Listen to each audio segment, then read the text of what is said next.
disappear in a way that makes him commit. So you think staying close will make him love you, but it's actually what's pushing him away.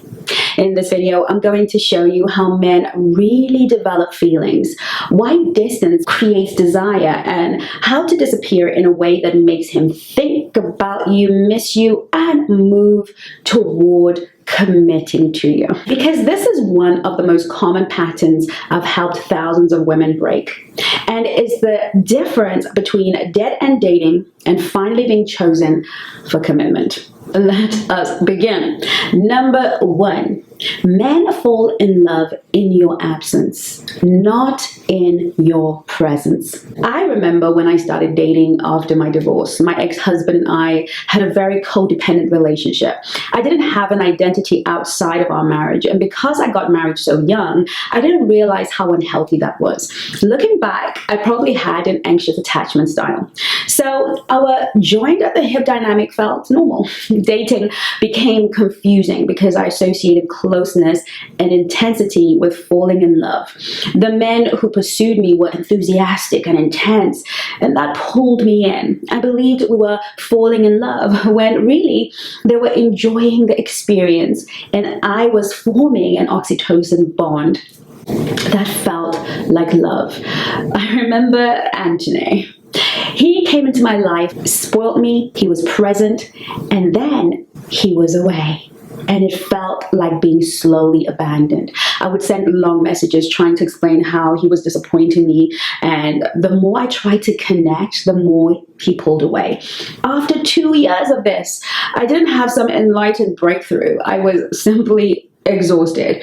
I let him go quietly and turned my focus to God, my work, and my responsibilities. Then out of nowhere, he came back and took me to dinner and asked to date me seriously. What I didn't realize then was that I had finally given him enough space to feel my absence and think clearly. This isn't about losing interest. It's about understanding that you feel closer when he's near and he feels clearer when you're gone. Distance isn't just about no contact. It's about emotional and energetic space, taking your mind off him. When you do that, he finally has room to see you for who you truly are.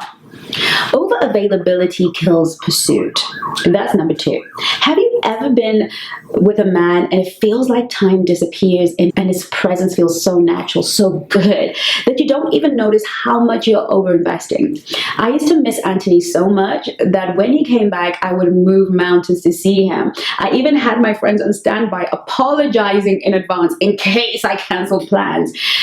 And they understood because they had their own versions of him. But unconsciously, he knew I was always available. So he didn't prioritize me. It became easy for him to put me last because I would always adjust my life for him. And if you're watching this, you know how painful that is, especially if it connects to deeper wounds. I used to think he was cruel. But the moment I stopped waiting and started focusing on my own life, he came looking for me. Not because I played games, but because I created space. I had somewhere else to be in my life, someone else to become. And that shift signaled potential loss.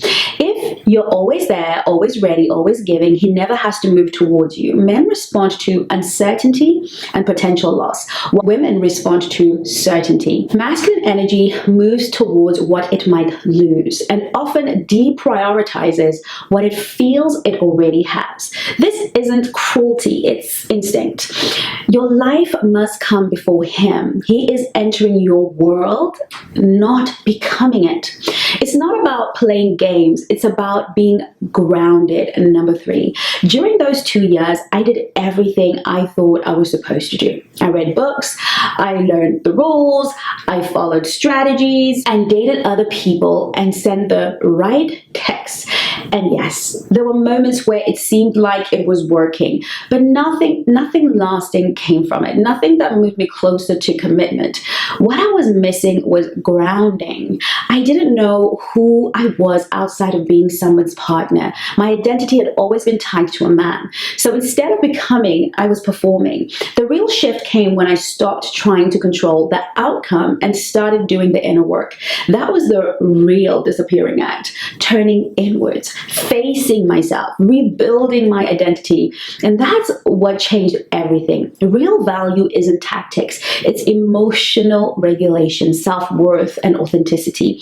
When you are grounded in yourself, you naturally create the kind of space that draws a man towards you without effort. Number 4, leave him wanting more, not fully satisfied. Because I didn't see Anthony often, or when I did see him, I wanted everything: more time, more connection, more closeness. I stayed longer than I should have, said more than I needed to, and gave more than I should have. What I didn't realize was that I was filling him up completely, leaving no room for him to come back for more.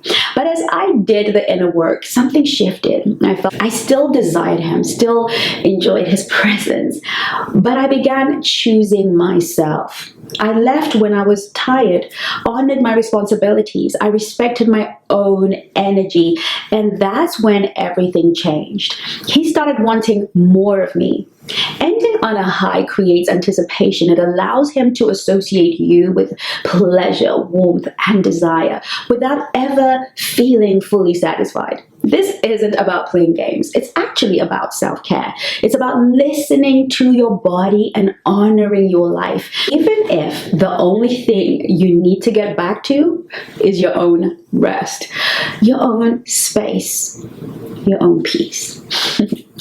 Girls, let's be honest. Number 5, does your anxiety around a space get fueled by the fear that in that distance, someone else will take your place? That while he's away, he'll find another woman, invest in her, forget about you? Be honest. I used to feel exactly the same way with Anthony. When he pulled away, my mind would spiral. I imagined him connecting with someone else, laughing with her, choosing her. And the truth is, he did have options. He was successful, attractive, and women were always around him.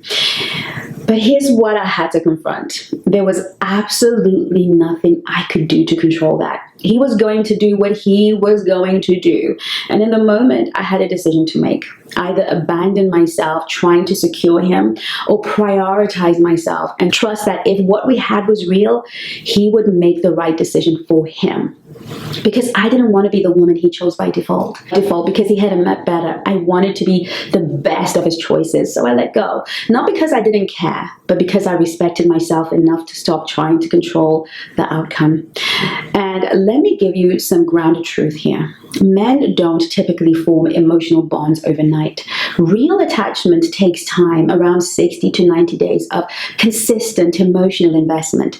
If you're imagining that in a week or 2 of space, he's suddenly fallen deeply in love with someone else, that's your anxiety speaking and not reality. Yes, men can engage other women casually, but that is not the same as emotional attachment. And if a man disappears for 90 days or more, that's not space, that's disengagement.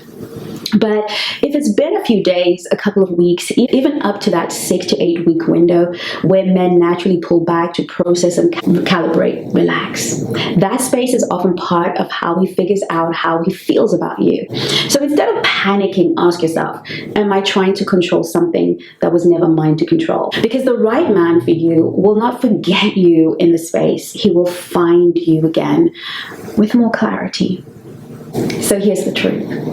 You don't make a man miss you by giving him more of you. You make him miss you by knowing when to step back, because your presence may create attraction, but your absence, that creates clarity.